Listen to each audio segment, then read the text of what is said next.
Hey, what's up, everybody? It's Maxwell, and welcome back to Major Hype. This is my daily YouTube show where I take all the headlines pertaining to entrepreneurship, real estate, and finance and consolidate them and bring them to you with a little bit of seasoning. You know, I like seasoning. I don't know about you guys, but it has been super hot lately. Super hot. And in the studio, we just had to upgrade like the air conditioning to something that's like, you know, cool. Anyways, welcome to Major Hype. As you guys know, everyone's favorite richest man in the world, Elon Musk, saying he's gonna buy Twitter.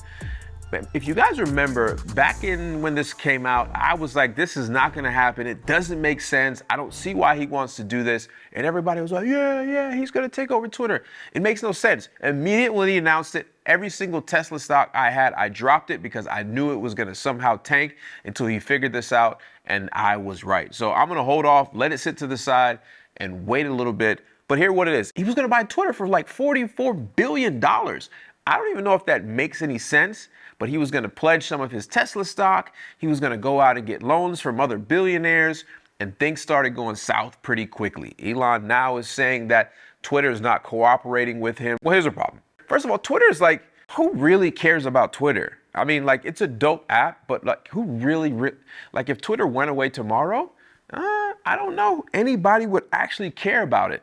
But what happened was he said, listen, you guys are not cooperating with me, and you guys said that 5% of your audience, 5% of your users were fake, and I think it's more, and he wants to provide them the information on how they come up with that number. He said that they were not being as transparent as possible, and he started to want to back out of the deal. Now, one of the conditions under this actual deal that he offered, first of all, $44 billion is way over the stock price. It's a little bit too much. But one of the conditions was that if he was not able to get the loan, then he wouldn't buy it. And he's using this as a scapegoat. So what did Twitter do? Twitter gave him every single tweet. And I think it's like 500 million tweets every single day. So now he has access to every single tweet, basically saying, listen, you're not going to use this as an scapegoat. But I don't think this makes any sense. I mean, what guy wakes up in the morning, is the richest man in the world, has a couple companies that are doing tremendously well, and says, you know what, I am going to risk it all on Twitter because he's an absolute free speecher. I don't think that's good enough. But as we see, it really boils down to the money, because if he can't get the loan, he's not going to buy Twitter. And check this out. Jack Dorsey is reportedly that if this, you know, when this came out, Jack Dorsey said, you know what? Elon's the best guy for this, and blah, blah, blah. Following the money trail, if this sale goes through, Jack Dorsey is going to get somewhere around 980 something million, almost $1 billion if the sale goes through with Elon Musk. That is absolutely crazy. If Elon Musk doesn't buy this, he has to pay like a $1 billion, fee, which is nothing to him. So whatever. I mean, all I'm going to say is I personally don't think that Elon is actually going to buy Twitter, but we'll see. Time will tell. So right now, it's the busiest leasing season of the year. You're probably wondering why. Well, college kids are graduating. They're moving into these new cities where they have these jobs, and people are leasing up the properties like crazy. Now, if you live in Manhattan, right now, the median one-bedroom apartment just hit $4,000. $4,000. And for a two-bedroom is about $5,000, and for a three-bedroom is $6,400. Now, when the pandemic started, this vacancy rate that New York City or Manhattan had was about 12%. Right now, it is below 2%, reaching pre-pandemic, even better than pre-pandemic numbers, and it's absolutely crazy. So rates on new leases have jumped 25% from last year, and it just keeps going and going. This was a telltale sign back in the days when in 2008, 2009 rolled around, you started seeing apartment complexes doing the things. And you guys may remember this. 2 months free cable, free internet, all that stuff. That's what New York City was having to do to be able to fill the apartments. Now they're taking all those away. Rent prices are going absolutely crazy. Let me think. They say you have to, that means at $4,000, that means that you have to, usually it's 3.5 times. So you're looking somewhere around like $15,000, $16,000 a month to be able to qualify for apartment, a one-bedroom apartment in Manhattan? No. Listen, right now they're leasing properties, and they're staying on the market for 107 days. Now they're down to 52 days, and it's only going to get shorter and shorter. as these kids with money and a $15,000 starting job just getting out of college are going to be moving in. So I don't know, $4,000, that's absolutely insane. I'm not going to be doing that. And if you live in Manhattan, good luck to you, but you probably need to move somewhere else, because $4,000 in my city get you a lot. $4,000 in Charlotte, North Carolina will get you a lot.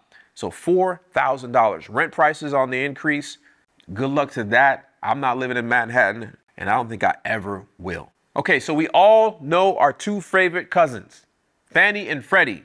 Mac, that is, the people who like are in charge of housing, home buying, and all that type of stuff. They said the gap between white American home ownership and black American home ownership is crazy. 72% of white Americans are homeowners, while only 42% of black Americans are homeowners. We got to do better. They got to do better. They got to figure out. So they announced just this week that they're going to come out with some new programs, what they've been talking about a little bit last year, including that a part of your rental history is going to be applied to your credit. Think about this. You've been paying rent on time for 10 years. It does not become a part of your credit history. I don't think anything more important. The number one thing that most people pay is housing, right? And then your car, and then everything else. So to not have the number one thing that you pay, which is rental, not to be a part of your credit, is absolutely insane. Fannie and Freddie said they're going to start rolling this into it. They want to knock down some of the barriers. Listen, there's a good book called Color of Law, something like that. I'll link it in the bio. It's a great book that talks about home ownership between African Americans and white homeowners, and how it all started way back in the day, and the role that the actual government played in the lack of home ownership in the African American community is absolutely crazy. They're going to do special purpose credit programs. Not sure exactly what that means, but hopefully this increases the home ownership in black African Americans and African Americans in the United States, because there's a big gap between 72% and 42%. That's a 30% gap between home ownership, and they're looking to knock that down and do something about it. I really hope this helps. Right now, the housing prices are insane, so it's kind of bad timing. It doesn't really help. The interest rates are super high. So let's hope that Fannie and Freddie has some tricks up their sleeves to be able to help more people become homeowners. Now, think about this. The data says that we're 4 million houses short already, and that's for qualified buyers. Imagine if they roll a new program and that helps people that are newly qualified. We're going to be even shorter. We're going to go into the 5 or 6 million homes short, and that's why we got to keep building right now, because there's just this big gap. There's a huge gap. So hopefully Fannie and Freddie gets their act together and does something to shorten this gap between 72% and 42%. I'm counting on you. In January this year, 33% of the houses that were bought by investors. Some people are not happy about that. If you think about it, the new single family housing has become an asset class. It wasn't 5 years ago. Now is one of the best asset class for these big hedge funds, for these big family houses. They're buying single family houses because it just makes so much more sense. I got introduced to build to rent a few years ago, and this is why it makes so much sense. Most of these guys would go out and buy apartment complexes. And when you buy an apartment complex, it's a large purchase. And when you sell apartment complex, you're selling it really to the same type of investor as you are. And that kind of brings down the amount of people who can actually buy it. But now what they're doing is they're building to rent. They're building entire neighborhoods that are for rent, because when they do want to exit, they have the option of selling the entire portfolio. And they also have the option of selling off the house, every single one by one, at retail price, at whatever the market can bear at that point in time. So it just gives them more options to exit. It gives them a better return on their money. Listen, it's becoming a major trend.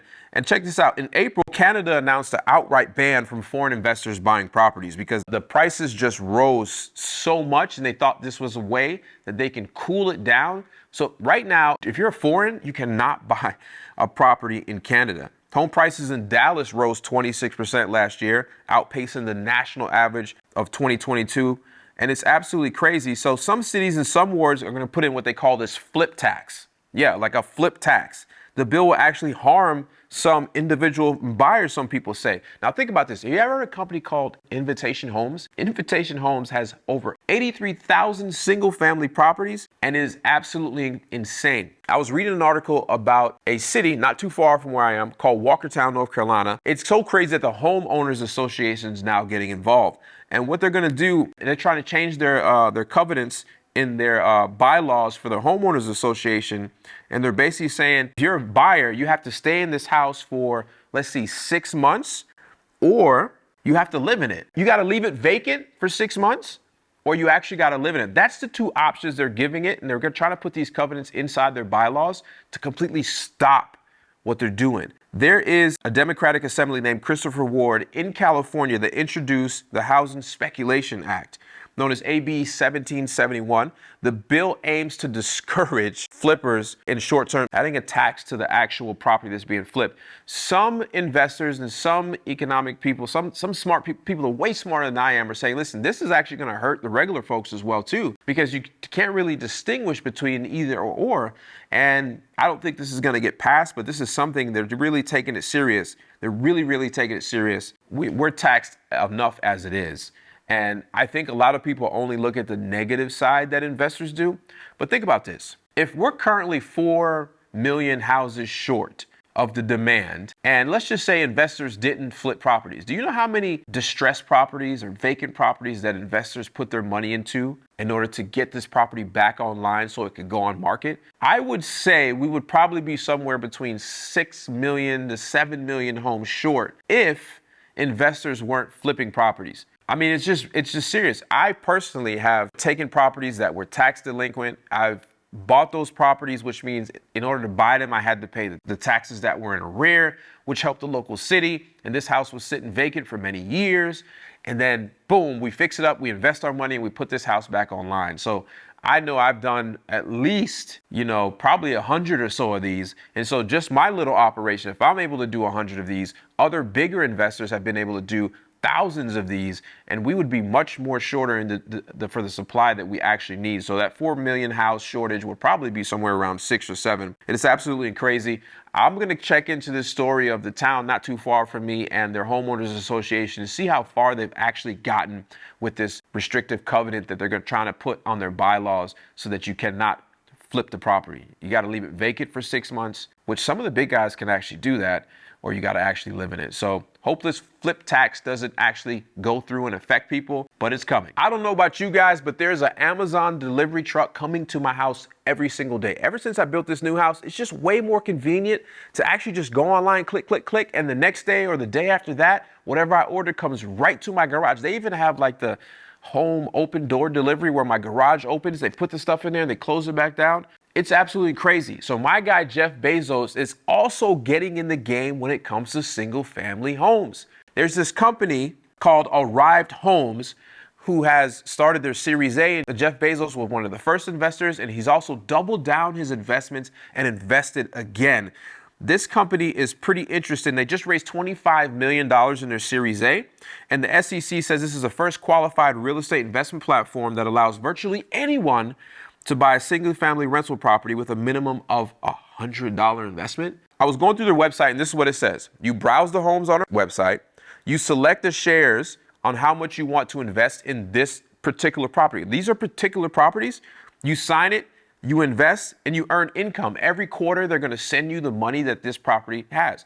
So essentially, they're selling fractional shares of rental properties, and they're buying quite a bit. The company's raised $35 million, and they also got another $127 million line of credit, and they now have 34 employees. So Jeff Bezos might be your next cash buyer. I mean, he might be buying your house. Click, keep clicking that Amazon because he's gonna need that. Arrive Homes is getting so much buzz. I've heard lately that when they release a batch of houses, it crashes their website, like literally shuts it down. So this is gonna be a trend where people are selling fractional ownership of properties to regular people. Now, it takes a long time to set this type of, structure up with the SEC, but they've done it, and you can invest as little as $100. So check this out. Jeff Bezos might be one of your cash buyers. And if you got $100 that you want to invest into a rental property, this is your chance. As you know, this show called Major Hype is recorded every single day and dropped every single day, 5 days a week, Monday through Friday. And what I do every day on Instagram is I ask a question to my audience. Hey, you want to be featured on the show? You want me to ask me a question? I'll answer it live, and that's what I'm going to do now. And a question comes in. It says, how do you get into real estate without taking loans out? So a lot of people don't know this about me, but the only type of loans that I actually have is subject to or creative financing type things. I've never went to the bank and actually loaned on any of my properties. So when I got started in wholesaling real estate, I stacked that money like it was my job. And ever since then, I've been able to go out and use my personal brand and use everything else and get all this active income with all the other companies that I have. And I've been able to buy rental properties without actually going out there and taking out loans. I don't believe in over leveraging. And so if there is a correction in the market, you are going to see the people that over leverage themselves, they're going to have long, sad faces coming up. So how I would do it is I would wholesale my butt off. I would become the best that I can at it, stack your money, find other partners so you don't have to go out and get a loan, bring a piece of the pie to the table if you don't have the whole pie. And then once you do that, you keep going more and more and bigger, and you start getting more rentals and more rentals. And a lot of people say that, hey, listen, if you go out and you borrow money, you can actually grow faster and get a bigger portfolio. But I'm happy with having my portfolio with no leverage on it, sitting free and clear. And at a moment's notice, if I really, really want some money, I can always go to the bank and leverage my portfolio out. So if you want to get started in this business without having to get any bank loans, you need to be cash heavy. And how do you get cash heavy? Is you solve people problems, and we call that wholesaling real estate. My next question is advice on things youth should cover in school and college that is useful for the real world. I'm glad you brought this up. And on yesterday's show, I talked about how some states, I believe it's 13 states, have now mandated some type of financial literacy class for high schoolers. And I think that's one of the best things you need to do. Listen, when you get out into the real world, understanding finances, understanding money, understanding what credit is so important for you to make that push to the future. Not everybody's going to be an entrepreneur. Not everybody's going to go out and make 6 figures every year. But if you understand finances, if you understand financial literacy, you're going to have the competitive advantage against everybody else. You could be making $50,000, $60,000 a year and end with a millionaire as long as you graduate knowing financial literacy. There's a thing that says you only need $100 to be able to start investing that. And by the time you retire by 65, if you do that with compounding interest, that you will become a millionaire. You'll be a millionaire by the time of retirement. So that's the slowest way you can do it. So kids need to learn finances 100% when they're in high school. I believe they should even start teaching them in middle school and get some more advanced classes in high school. And definitely, I believe it should be a prerequisite to college. I believe it should, because it's truly a prerequisite to life. So you really, really need to learn finances. So I would be teaching kids how credit works, how to use your checking account, how not to use your checking account, how not to over leverage your stuff so that they don't have this buying temptation as they get older. Because everybody, if they know the power of money, if they know the power of finances, then they too can retire a very, very plush life. Remember that out of 100 people that start working at age 25, only 2 of them are wealthy and 3 more of them can actually take care of themselves independently without government assistance or friend. So listen, there's got to be a big change. We got to teach the kids financial literacy, and I'm glad to see more states and more teachers taking upon themselves to actually put this in the curriculum so that students have the advantage and just are prepared for real life. All right, guys, this is the episode of Major Hype. I hope you enjoyed it. Please do me a favor, subscribe if you're not. Please like this video and comment below. Tell me what you think about some of these topics and give me some more things you want me to cover and talk about every single day. Don't forget, Monday through Friday, we drop a video every single day. This is Major Hype, and I'm your host, Maxwell, and I'll see you guys Monday. Peace.